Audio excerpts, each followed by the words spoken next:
మీ business ఏదైనా మీ ఊర్లో promotion చేయాలంటే అది సుమన్ టీవీతోనే సాధ్యం. ఇప్పుడే సంప్రదించండి.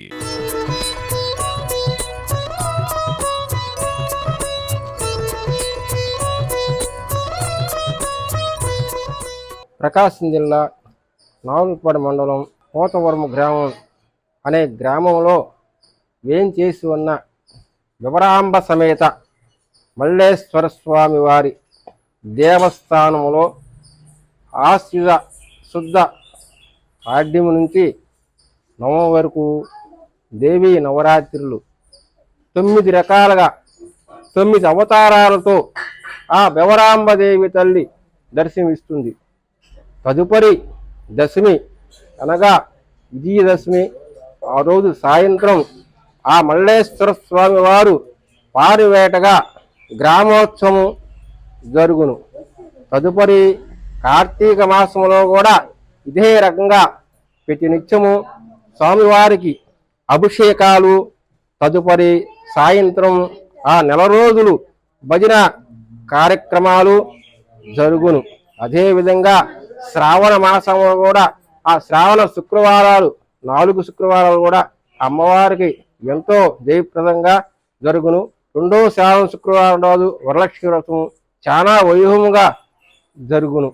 శుద్ధ పాడ్యమి రోజు ఆ అమ్మవారు ఏ అలంకారంలో ఉంటుందో ఫస్ట్ అలంకారం ఆమె రూపం స్వర్ణ కవచాదేవి, 2వ అలంకారం బాలా త్రిపుర సుందరి అనే అలంకారంలో ఆమె దర్శనమిస్తుంది.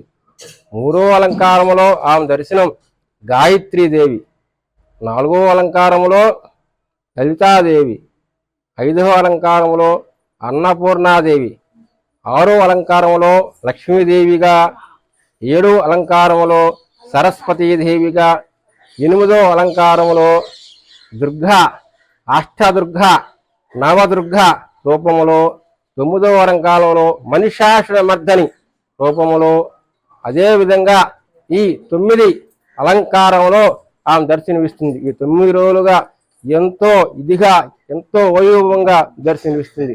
ఆ 10వ రోజు ఆ మల్లేశ్వర స్వామి వారు పారువేటకు బయలుదేరి గ్రామోత్సవానికి బయలుదేరుతాడు.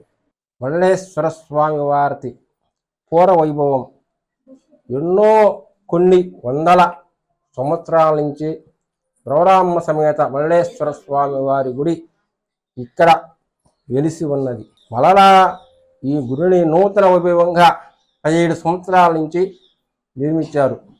ఈ మల్లేశ్వర స్వామి వారికి కార్తీక మాసంలో ఎంతో వైభవంగా అన్ని ఉత్సవాలు జరుపుకున్నాం.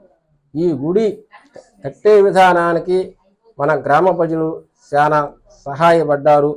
ఈ గుడి కొన్ని వందల సంవత్సరాలుగా వెనకటి పూర్వం రాజులు కట్టించిన గుడి.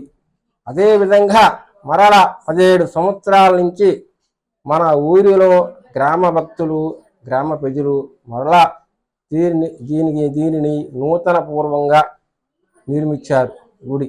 పోతవరం గ్రామంలో మల్లేశ్వర స్వామి వారి దేవస్థానంలో కార్తీక మాసంలో ఇక్కడ శివమాలలు, అయ్యప్ప స్వామి మాలలు, భవానీ మాలలు వేసుకొని ఈ స్వాములు ఎంతో వైభవంగా ఇక్కడ పడి భజనలు, అమ్మవారి దుర్గాదేవి భజనలు, శివ భజనలు ఎప్పుడు కార్తీక మాసంలో ప్రతి నిత్యం జరుపబడును.